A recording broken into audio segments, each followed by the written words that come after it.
Olá! Em Gênesis capítulo 37, encontramos o início da história de José. Uma história que marca a vida da família de Jacó. Se você observar, o livro de Gênesis dedica praticamente 10 capítulos, 11 capítulos à sua história. Não são 11 capítulos, são 13 capítulos. Do zero. Vou começar do zero então. Vou voltar já. O título é aquele mesmo. Tá bom. Olá! Em Gênesis capítulo 37 encontramos o início da história de José. José, filho de Jacó e de Raquel. Raquel, a mãe de José, já havia falecido. Esse rapaz cresceu, já era um jovenzinho, chegando à sua juventude. E a Bíblia nos diz que José, de fato, foi uma peça fundamental na história da sua família.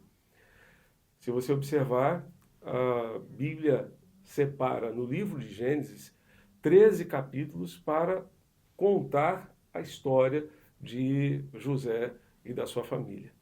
Então, ele é certamente uma peça fundamental nessa história. Mas é interessante perceber que a história começa com uma situação de inveja entre ele e seus irmãos, ou dos seus irmãos para com ele. Diz o texto em Gênesis 37 que os irmãos tinham inveja dele. Os irmãos tinham inveja dele.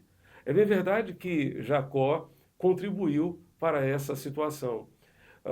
Nesse mesmo capítulo, nos versos 3 e 4, a Bíblia diz que Israel, Jacó, amava mais José do que todos os seus outros filhos, porque era filho da sua velhice e mandou fazer para ele uma túnica talar de mangas compridas. Quando seus irmãos viram que o pai o amava mais do que todos os outros filhos, odiaram-no e já não podiam falar com ele de forma pacífica. E então começaram a alimentar um sentimento de inveja, um sentimento de competição, um sentimento de rivalidade entre eles. E o capítulo 37 termina com a triste história de José sendo vendido pelos seus irmãos para uma caravana de ismaelitas que estava indo para o Egito. Que situação triste. Os irmãos de José resolveram então matar um animal, apanhar o sangue desse animal, manchar a túnica especial que José havia ganho do seu pai e então mandar dizer ao seu pai: aqui está a túnica do seu filho manchada em sangue. Provavelmente uma fera devorou o rapaz e ele morreu.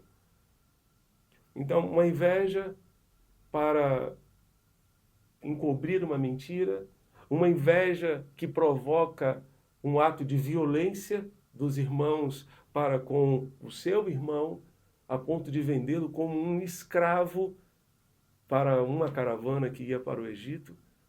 Quantas dores, quantas tristezas foram provocadas na vida daquela família simplesmente por conta da inveja.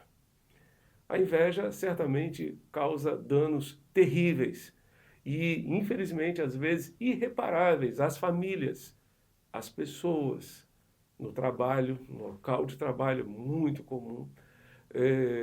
Na família é muito comum isso acontecer, mas a inveja não pode ter lugar no nosso coração. A inveja, por exemplo, impede que a gente se alegre com aqueles que se alegram. Impede que nós nos alegremos com aqueles que estão se alegrando. Porque, de repente, o nosso próximo está se alegrando por algo que ele conquistou e nós não conseguimos. Que ele tem e que nós não temos. Esse sentimento não pode estar no nosso coração. Precisamos pedir a Deus que limpe o nosso coração. Quantos danos, quantos problemas a família de Jacó enfrentou por conta da inveja. Quantos problemas, quantas dores José passou por conta da inveja dos seus irmãos para com ele. Que Deus nos livre da inveja, que Deus guarde o nosso coração e que não haja dano em nós, nos nossos relacionamentos, nas nossas famílias, nos nossos locais de trabalho, por conta desse sentimento tão pernicioso aos relacionamentos humanos, tão pernicioso à vida em comunidade, tão pernicioso à vida na igreja, na família, em qualquer outro canto. Que Deus nos guarde desse sentimento, que Deus nos dê a capacidade de chorar com os que choram, de nos alegrar com os que se alegram e jamais sentir inveja no nosso coração. Há aqueles que dizem, eu sinto uma inveja santa. Não existe inveja santa. Não existe. Inveja é inveja. Então, que Deus nos livre desse sentimento, que Deus nos guarde disso e que possamos viver com o coração limpo e puro, na presença de Deus, na presença dos nossos amigos, nossos irmãos. Que Deus, nesse sentido, nos abençoe hoje e sempre. Amém e amém.